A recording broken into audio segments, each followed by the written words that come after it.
Hello everyone.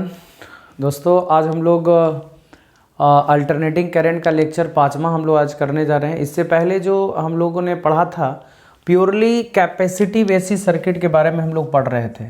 थोड़ा ध्यान देंगे, प्योरली कैपेसिटिव एसी सर्किट के बारे में। प्योरली कैपेसिटिव एसी सर्किट में हमने बताया था कि जिस एसी सर्किट में सिर्फ और सिर्फ कैपेसिटर लगा हुआ, ये कैपेसिटर है पब्लिक और ये एक एसी सोर्स है ना। एसी सोर्स में E बराबर E naught sine omega T और ये कैपेसिटर है जिसका कैपेसिटेंस कितना हो गया C, ठीक है। और हम लोग इससे करंट निकाले थे पब्लिक, तो करंट का जो वैल्यू आया था आप लोग को याद होगा I naught sine omega T plus pi by 2 के बराबर, ठीक है। यानी इन प्योरली कैपेसिटिव एसी सर्किट की अगर हम लोग बात करते हैं पब्लिक, इन प्योरली कैपेसिटिव एसी सर्किट की अगर हम लोग बात करते हैं तो प्योरली कैपेसिटिव एसी सर्किट में जो वोल्टेज होता है E बराबर वो ई नॉट साइन ओमेगा टी के बराबर वोल्टेज था, ठीक है।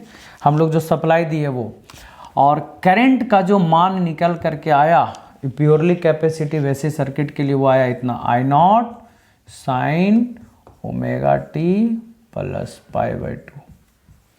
देख रहे हैं ना आप लोग, I बराबर I naught sine omega T plus pi by 2 के बराबर। ध्यान रखना है, ये प्योरली कैपेसिटिव एसी सर्किट के लिए करंट का वैल्यू आया पब्लिक, मतलब I का मान आया इतना, ठीक है। जो I नॉट था वो I नॉट को आप लिख सकते हैं पब्लिक ई नॉट बटा एक्स सी, ई नॉट बटा एक्स सी, वोल्टेज बटा रेसिस्टेंस, कैपेसिटिव रिएक्टेंस हम लोग इसको बोल सकते हैं। ये एक्ससी को कैपेसिटिव रिएक्टेंस बोल रहे थे, वोल्टेज बटा रेसिस्टेंस है करंट। और ये जो एक्ससी था पब्लिक, वो एक्ससी का वैल्यू था 1 बाई ओमेगा सी, मतलब कि ये जो है कैपेसिटर के द्वारा प्रोड्यूस किया गया रेसिस्टेंस है, और कैपेसिटर के द्वारा प्रोड्यूस किया गया रेसिस्टेंस है 1 बाई ओमेगा सी। तो हम बताए थे इसी में कि अगर डीसी रहेगा तो डीसी के लिए ओमेगा का मान 0 होता है, दैट इज रेसिस्टेंस का वैल्यू हो जाएगा इनफाइनाइट। मतलब डायरेक्ट करंट जो है वो कैपेसिटर से पास नहीं करता, क्योंकि डायरेक्ट करंट के लिए इनफाइनाइट रेसिस्टेंस ऑफर करता है कैपेसिटर, ठीक है। और अल्टरनेटिंग करंट के लिए फाइनाइट, ठीक है ना, तो ध्यान रखना है।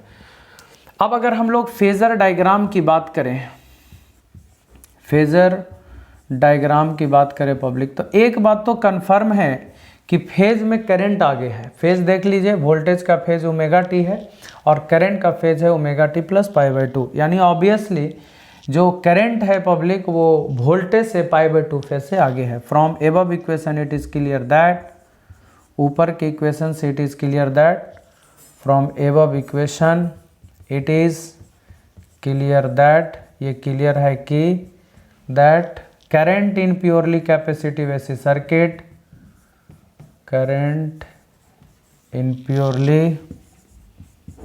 capacitive AC circuit is pi by 2 phase ahead, pi by 2 phase ahead to voltage। कहने का मतलब ये हुआ कि प्योरली कैपेसिटिव एसी सर्किट में जो करंट होगा वोल्टेज से पाई बाय 2 फेज से आगे होगा। अगर डायग्राम की हम लोग बात करें पब्लिक, तो देखिए डायग्राम को ऐसे 2-3 तरीके से बना सकते हैं हम। यहाँ से ओमेगा टी पर चल करके ये ले रहे हैं, तो आप देख लीजिए ओमेगा टी पर चल करके ले लिए वोल्टेज, और omega T plus pi by 2 पर करंट है। मतलब इसमें 90 डिग्री हम लोग जोड़ेंगे पब्लिक, तो कुछ ऐसे करंट आ जाएगा आई, और 90 डिग्री आगे देख लीजिए ये वोल्टेज हो गया ओमेगा टी पर, और ओमेगा टी से 90 डिग्री माने पाई बाय 2 आगे हो गया आपका करंट। ये हो गया आपका ओमेगा टी पर वोल्टेज, और ओमेगा टी से 90 डिग्री जोड़ दीजिए तो इधर आ गया करंट। तो ध्यान रखना है, वोल्टेज से 90 डिग्री आगे होता है करंट।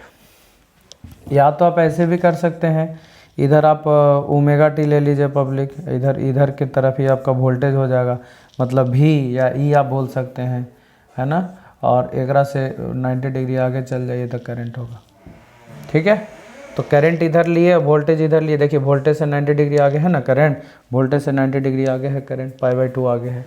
तो आप कह सकते हैं कि करंट जो होगा वोल्टेज से 90 डिग्री आगे होता है। तो फेजर डायग्राम आप इस टाइप से बना सकते हैं, ठीक है। अब हम लोग वोल्टेज का ग्राफ बनाएंगे और करंट का भी ग्राफ बनाएंगे, मतलब ये दोनों का ग्राफ बनाएंगे। दोनों का ग्राफ पहले तो सेपरेट करके बनाएंगे, अलग अलग इंडिविजुअल्स, और उसके बाद में फिर हम लोग दोनों को एक ही ग्राफ पर बनाएंगे, दोनों को, करंट और वोल्टेज, करंट वर्सेस टाइम का, वोल्टेज वर्सेस टाइम का, दोनों का ग्राफ हम एक साथ बनाएंगे पब्लिक, एक ही डायग्राम पे। पहले तो इंडिविजुअल बना लेते हैं, उसके बाद एक साथ बनाएंगे, ठीक है। नोट कीजिए इसको जल्दी।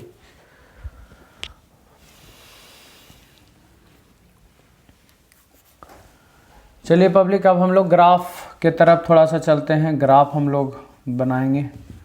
तो देखिए ग्राफ कैसे बनाएंगे, थोड़ा सा ध्यान देना है आपको।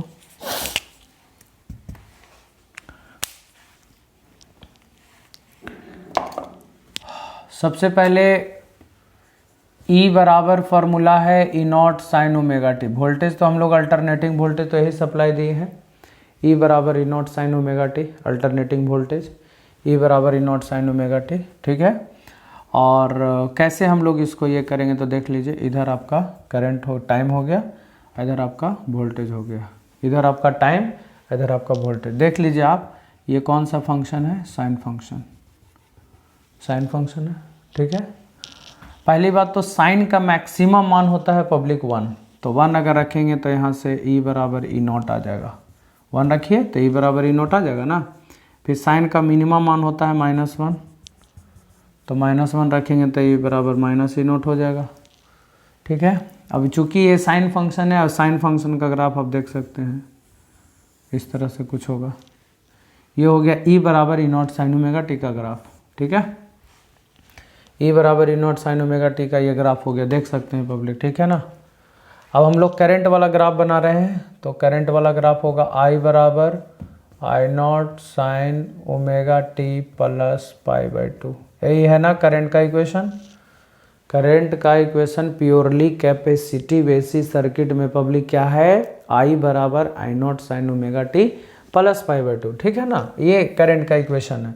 अब हम लोग इसका ग्राफ बनाएंगे, तो पहले ऐसा करते हैं कि इसको लिख लेते हैं, साइन 90 प्लस थीटा क्या होता है, कॉस थीटा, बोले तो कॉस ओमेगा टी।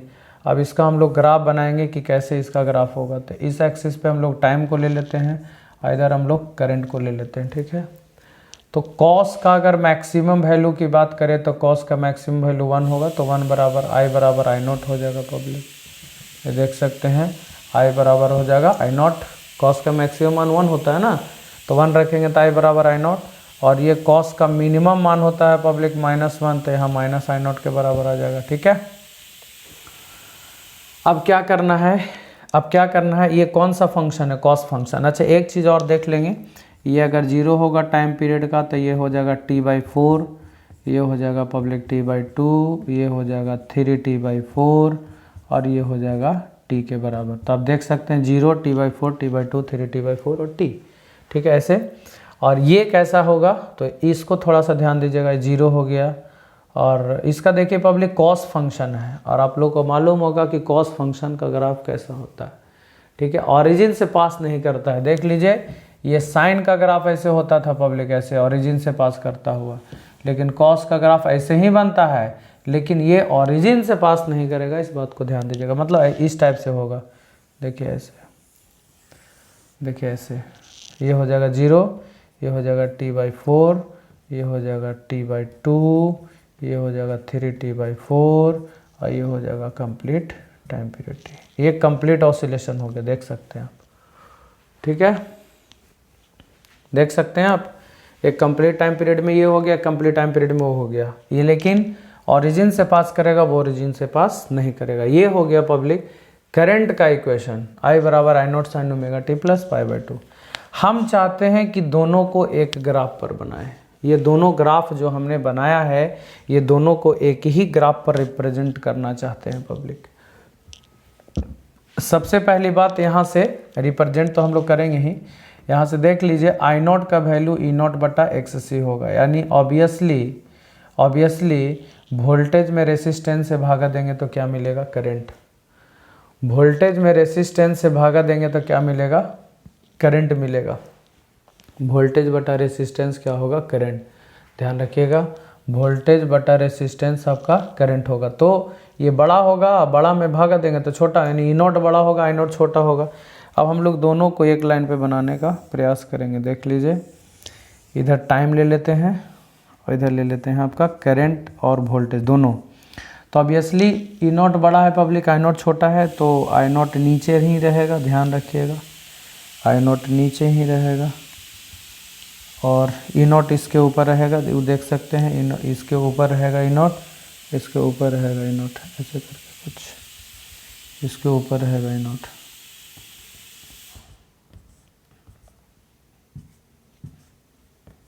ये ऐसे कुछ रहेगा, ठीक है, ये ऐसा कुछ रहेगा।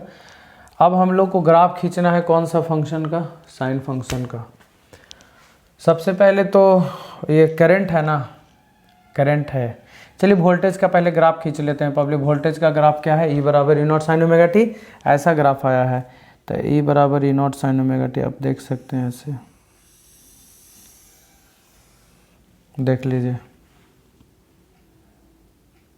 गड़बड़ हो गया, ये नहीं होगा। आप करंट यहाँ पे लिए है ना आई नॉट, और ये हो गया ई नॉट वोल्टेज, वोल्टेज ऊपर है, देख लीजिए आप, करंट छोटा होगा तो नीचे होगा, ये हो जाएगा माइनस आई नॉट, ये हो जाएगा माइनस ई नॉट, तो ये गड़बड़ हो गया है। हाँ, जो ग्राफ हम लोग को खींचना है वोल्टेज का, तो वोल्टेज का ग्राफ होगा ई नॉट और माइनस ई नॉट के बीच में, ई नॉट और माइनस ई नॉट के बीच में, और ओरिजिन से पास करेगा। ओरिजिन से पास करने का मतलब कुछ इस तरह से, देख लीजिए, देख सकते हैं, ये हो जाएगा 0, ये वाला आपका टाइम हो जाएगा पब्लिक T/4, ये हो जाएगा T/2, ये हो जाएगा आपका 3T/4 और ये हो जाएगा आपका कंप्लीट T। अब थोड़ा ध्यान देंगे प्लीज़। अब ई वाला ग्राफ को हमको इस पे लाना है, ये ग्राफ तो हम लोग ला दिए, ठीक है। देखिए ई नॉट और माइनस ई नॉट के बीच में देख सकते हैं पब्लिक, ये जहाँ जहाँ से साइन फंक्शन में था तो साइन फंक्शन में ला दिए हम।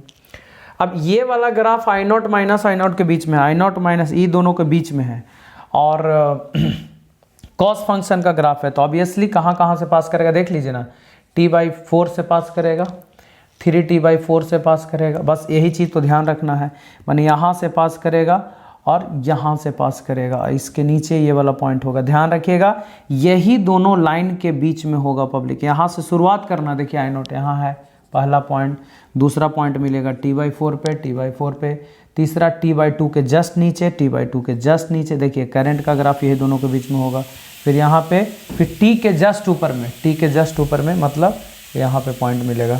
अब इसको हम लोग मिलाएंगे पब्लिक, तो कुछ इस तरह से मिलेगा। आप देखिएगा, थोड़ा सा हम ग्राफ मिला रहे हैं, देखिए ऐसे ऐसे करके कुछ मिलेगा, देख सकते हैं, देख सकते हैं, देख सकते हैं, ये आपका कॉस फंक्शन का ग्राफ है। ये जो ग्राफ हम लोग ऐसे करके बनाए हैं पब्लिक, ये कौन सा फंक्शन का ग्राफ है, कॉस फंक्शन का ग्राफ है।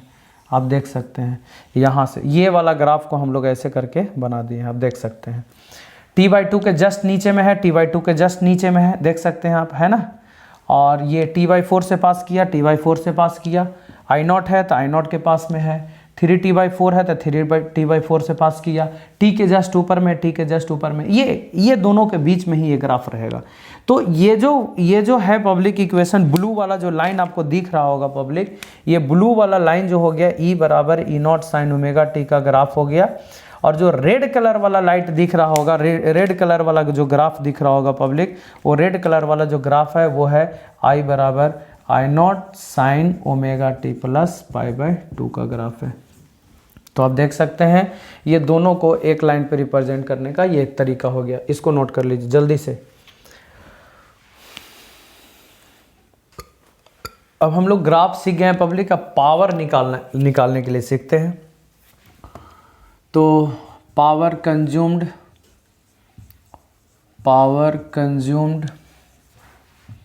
इन purely capacitive AC circuit, purely capacitive AC circuit में पावर कितना कंज्यूम होगा, ज़रा उसका हम लोग आइडिया लेते हैं, ठीक है ना। पावर कितना कंज्यूम होगा, तो आपको मालूम होगा पावर कितना कंज्यूम होगा, देख सकते हैं।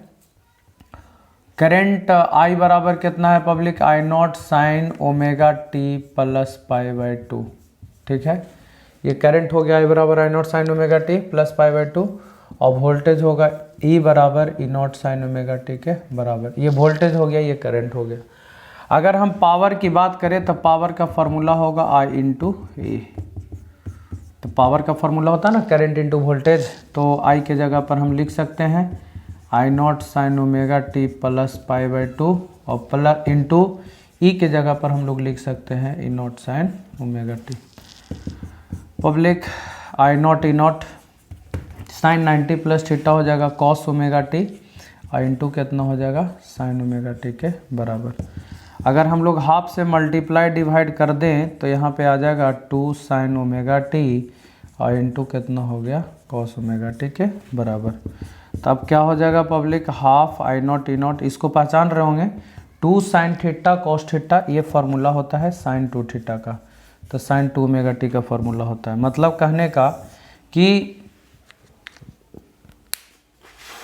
प्योरली कैपेसिटिव एसी सर्किट में जो पावर कंज्यूम्ड होगा पब्लिक वो इतना पावर कंज्यूम होगा I naught E naught by 2 sine 2 omega T के बराबर।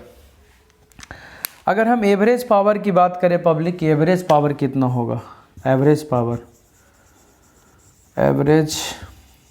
Power consumed in purely capacitive AC circuit, मैंने प्योरली कैपेसिटिव एसी सर्किट में एवरेज पावर कितना कंज्यूम होगा। तो एवरेज पावर निकालने के लिए जो एवरेज पावर कंज्यूम होगा वो हम लोग कैसे निकालेंगे, तो एवरेज पावर का क्या फार्मूला होता है, तो आप देख सकते हैं थोड़ा सा हम कैलकुलेशन कर देते हैं, है ना। एवरेज पावर कैसे निकलता है, तो एवरेज पावर निकलता है पी एवरेज बराबर पी डी टी का इंटीग्रेशन बटा डी टी का इंटीग्रेशन, कंप्लीट साइकिल के लिए निकाल रहे हैं 0 से लेकर के टी तक, 0 से लेकर के टी तक। याद रखिएगा पावर जो है वो टाइम का फंक्शन है और टाइम का फंक्शन है, तो एवरेज निकालने के लिए हम लोग क्या करेंगे पी डी टी का इंटीग्रेशन बटा डी टी का इंटीग्रेशन 0 से लेकर के टी तक और 0 से लेकर के टी तक। कंप्लीट साइकिल में हम लोग एवरेज पावर निकाल रहे हैं public, average power in complete cycle. तो कंप्लीट साइकिल में एवरेज पावर निकालने के लिए हम लोग यही करेंगे पी डी टी का इंटीग्रेशन बटा डी टी का इंटीग्रेशन 0 से लेकर के टी तक। अब आइए जरा सा थोड़ा ध्यान दीजिएगा, पी के जगह पर हम लोग क्या लिखेंगे public, half I naught E naught sine 2 omega T into D T का इंटीग्रेशन 0 से लेकर टी तक और बटा कितना हो जाएगा टी, डी टी का इंटीग्रेशन टी ना, 0 से लेकर के टी तक टी हो जाएगा। तो देख लीजिए half I naught E naught बटा टी साइन 2 ओमेगा टी है, देख सकते हैं इंटीग्रेशन लगा देंगे यहाँ पे हम लोग sine 2 omega T D T का इंटीग्रेशन 0 से लेकर के टी तक। ये तो बाहर सब निकाल दिए, half I naught E naught बटा 2 टी बाहर निकाल दिए, sine 2 omega T D T का इंटीग्रेशन। तो देख लीजिए पब्लिक थोड़ा सा ध्यान से, इसका जो इंटीग्रेशन होता है ना 0 होता है, हम अभी करके बता देंगे आप लोगों को कि sine 2 omega T D T का इंटीग्रेशन 0 से लेकर के टी तक 0 होता है। तो आप देख सकते हैं एवरेज पावर कितना कंज्यूम होगा 0 के बराबर। मतलब प्योरली, तो ऑब्जेक्टिव सवाल आता है, इस पे ध्यान रखिएगा, बोर्ड एग्जामिनेशन में ऑब्जेक्टिव सवाल आता है पब्लिक कि average power purely capacitive AC circuit में कितना कंज्यूम होता है, तो एवरेज पावर 0 के बराबर होता है। ठीक है, इसको नोट कर लीजिए, जरा सा हम इंटीग्रेशन उसका बताएंगे अभी, ठीक है ना, नोट कीजिए। देखिए पब्लिक इसका इंटीग्रेशन हम बताते हैं, इसका इंटीग्रेशन कैसे आया 0, याद कर लीजिए उसको, sine 2 omega T D T का इंटीग्रेशन करना है 0 से लेकर के टी तक, है ना। इसका इंटीग्रेशन 0 आया है, वो कैसे हम थोड़ा सा दिखलाने जा रहे हैं, देख लीजिए। साइन थीटा का इंटीग्रेशन क्या होता है, माइनस कॉस थीटा, थीटा के जगह पर 2 ओमेगा टी रहेगा, ठीक है, और बटा टी का जो कोफिशिएंट है 2 ओमेगा उसे हम लोग भाग कर देंगे 0 से लेकर के टी तक, -1 बटा 2 ओमेगा रह जाएगा, ठीक है, -1/2 ओमेगा रह जाएगा, कॉस 2 ओमेगा, ई स्मॉल टी के जगह पर अपर वाला लिमिट रख देंगे हम लोग कैपिटल टी, माइनस ई -1/2 ओमेगा बाहर निकाल दिए, टी के जगह पर अपर, माइनस टी के जगह पर हम लोग लोअर लिमिट रख दिए। समझ में आ रहा है ना क्या बोल रहे हैं। साइन थीटा है तो साइन थीटा का इंटीग्रेशन हम लोग माइनस कॉस थीटा कर दिए, टी का जो कोफिशिएंट है 2 ओमेगा उससे डिवाइड करेंगे 0 से लेकर के टी तक, -1/2 ओमेगा बाहर निकालेंगे, कॉस 2 ओमेगा टी का इंटीग्रेशन, कॉस ओमेगा टी के जगह पर upper limit minus lower limit -1/2 omega रह जाएगा। cos 2 ओमेगा का फॉर्मूला जानते होंगे 2π/t होता है, into T minus cos 0, T से टी कैंसिल, -1/2 ओमेगा। cos 4π का वैल्यू 1 होता है, 2π 4π 0 है ना, 6π 1 होता है, माइनस कॉस 0 1, ठीक है, 1 - 1 0 गुना होगा तो 0। तो इसका इंटीग्रेशन आप याद रखेंगे पब्लिक 0 के बराबर होता है, यानी sin 2 omega T D T का इंटीग्रेशन 0 से लेकर टी तक जो इंटीग्रेशन होता है वो 0 के बराबर होता है। तो ओवरऑल सिचुएशन में जो सवाल आता है वो ये ध्यान रखना है, पहला कि कैपेसिटिव रिएक्टेंस कितना होगा पब्लिक, तो 1/ωc, ठीक है। डीसी क्यों नहीं पास करता है, तो डीसी के लिए ओमेगा 0 हुआ, तो 0 होने से पब्लिक 1/0 इनफाइनाइट रेसिस्टेंस ऑफर करेगा कैपेसिटर डीसी के लिए, इसीलिए पास नहीं करता है, ठीक है ना। तो ये ध्यान रखना है पहला चीज़। दूसरा चीज़ कि average power purely capacitive AC circuit में कितना होता है, तो एवरेज पावर 0 होगा, ठीक है। फेज का अंतर, तो फेज का अंतर π/2, फेज π/2 से क्या हो जाएगा, वो आगे होगा current. Purely capacitive AC circuit में करंट वोल्टेज से π/2 फेज से आगे होता है, ध्यान रखिएगा, ठीक है। तो ये था पब्लिक आपका प्योरली कैपेसिटिव एसी सर्किट के कहानी। इस पे हम लोग 2-4 सवाल कर लेते हैं, ठीक है, नोट कीजिए इसको।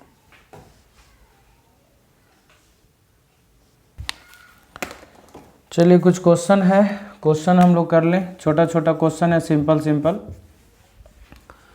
बोल रहा है कि एक 5 माइक्रोफैराड का कैपेसिटर है पब्लिक। देखिए एक कैपेसिटर है 5 माइक्रोफैराड का, आप देख सकते हैं, और उसको हम लोग एक 200 वोल्ट 100 हर्ट्ज, देखिए पब्लिक, एक एसी सोर्स से हम लोग जोड़ें और यहाँ पे 200 वोल्ट और 100 हर्ट्ज फ्रेक्वेंसी वाला एसी सोर्स है, 100 हर्ट्ज फ्रेक्वेंसी वाला, इसको जोड़े। तो बोल रहा है कि कितना रेसिस्टेंस ऑफर करेगा, कैपेसिटिव रिएक्टेंस।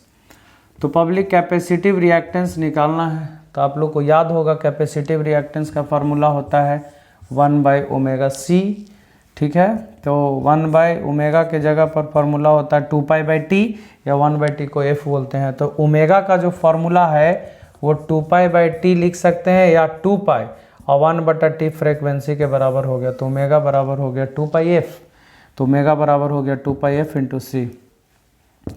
पब्लिक 1/2π, f हो गया फ्रेक्वेंसी, f क्या हो गया, फ्रेक्वेंसी, है ना। तो जो फ्रेक्वेंसी है, फ्रेक्वेंसी कितना है 100 हर्ट्ज, तो 100, और c हो गया कैपेसिटेंस 5 माइक्रोफैराड, और 5 माइक्रोफैराड माने गुने 5 गुने 10 के पावर -6, माइक्रो का वैल्यू यही होता है ना। तो 2πf, f के जगह पर 100, इसको कैलकुलेट करना है, तो 10 के पावर 6 तो ऊपर चला जाएगा, ऐसा करते हैं ना, हाँ 10 के पावर 6 ऊपर चला जाएगा, और डिवाइडेड बाय 1000 पाई, तो 10 के पावर 3 बाई पाई, मतलब 1000 बाई पाई, जो भी आए, पाई का वैल्यू 22/7 या 3.14 जो भी हो, ये इतना ओम, याद रखिएगा इसका ऐसा यूनिट ओम होगा, क्योंकि ये रेसिस्टेंस है, कैपेसिटर के द्वारा प्रोड्यूस किया गया रेसिस्टेंस है, इसीलिए इसका ऐसा यूनिट क्या होगा पब्लिक, ओम के बराबर होगा, मतलब ओम होगा। कैपेसिटिव रिएक्टेंस मैंने रेसिस्टेंस है, आप समझ लीजिए, कैपेसिटर के द्वारा प्रोड्यूस किया गया रेसिस्टेंस, इसलिए इसका ऐसा यूनिट क्या होगा, ओम होगा। तो ध्यान रखिएगा, डायरेक्ट फार्मूला बेस्ड सवाल है, फार्मूला लगा करके हम लोग उसको बना लिए, ठीक है ना, नोट कर लीजिए इसको।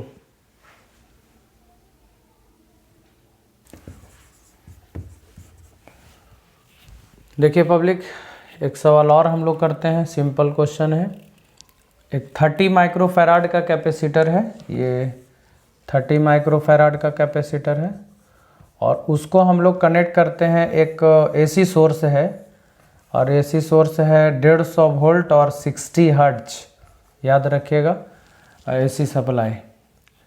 तो सबसे पहले तो ये समझना होगा, आपको आरएमएस वैल्यू ऑफ करंट निकालना है, मतलब IRMS आपको फाइंड करना है, IRMS कितना होगा, C दिया हुआ है, V दिया हुआ है, और F दिया हुआ है। तो जो सबसे पहली बात ये समझना होगा कि जो वोल्टेज हम लोग सप्लाई देते हैं वो RMS वोल्टेज होता है, याद रखना है, ये RMS वोल्टेज दिया हुआ, मतलब VRMS आपको दे दिया है 150 वोल्ट के बराबर, ठीक है।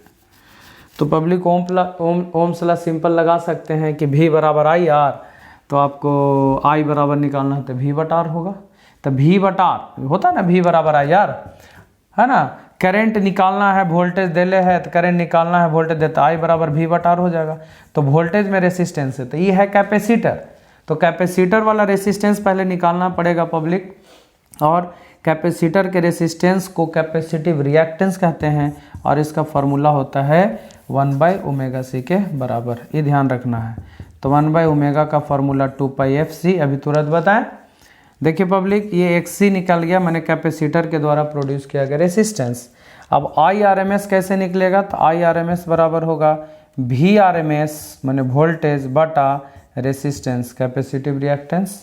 तो VRMS रहने दीजिए 150, और XC का जो फॉर्मूला है 1/2πfc, FC ऊपर चला जाएगा, तो 150 गुने 2πfc, तो 150 गुने 2π, F हो गया फ्रेक्वेंसी, तो फ्रेक्वेंसी हो गया 60, और C हो गया कैपेसिटेंस, और कैपेसिटेंस दे लिया 30 गुने 10⁻⁻6 माइक्रोमेन है। जो कैलकुलेट करके आए वही आपका इतना एम्पियर करंट होगा पब्लिक। तो इस तरह से हम लोग मतलब प्योरली कैपेसिटिव एसी सर्किट का सवाल करते हैं। कुछ कुछ ऑब्जेक्टिव सवाल पूछता है कि करंट कितना से लीड करेगा, मतलब वोल्टेज से कितना लीड करेगा करंट, तो 90 डिग्री से। ऑब्वियसली वोल्टेज हम बताएं ना, E बराबर E0 साइन ओमेगा टी है, I बराबर I0 sign omega T plus π/2 है पब्लिक, है ना। तो आप देख लीजिए कि करंट जो है π/2 फेज से आगे है, वोल्टेज से आगे है π/2 फेज से, है ना। तो करंट लीड कर रहा है, आगे है पब्लिक वोल्टेज से। तो ऑब्जेक्टिव सवाल कैपेसिटिव रिएक्टेंस पूछ देगा, तो कैपेसिटिव रिएक्टेंस का फॉर्मूला 1/ωc। तो ऐसे करके ऑब्जेक्टिव सवाल कुछ कुछ आता है। सवाल रहेगा भी तो सिंपल सवाल रहेगा, अब बना लीजिएगा, ठीक है। अब हम लोग को इसके बाद पढ़ना है public purely inductive AC circuit. इसके बाद फिर हम लोग तीनों मिला करके पढ़ेंगे सीरीज LCR एसी सर्किट। इस लेक्चर में इतना ही, इतना कंप्लीट कीजिए। अगले लेक्चर में बताएंगे प्योरली इंडक्टिव एसी सर्किट के बारे में। Okay, thank you. सुनो।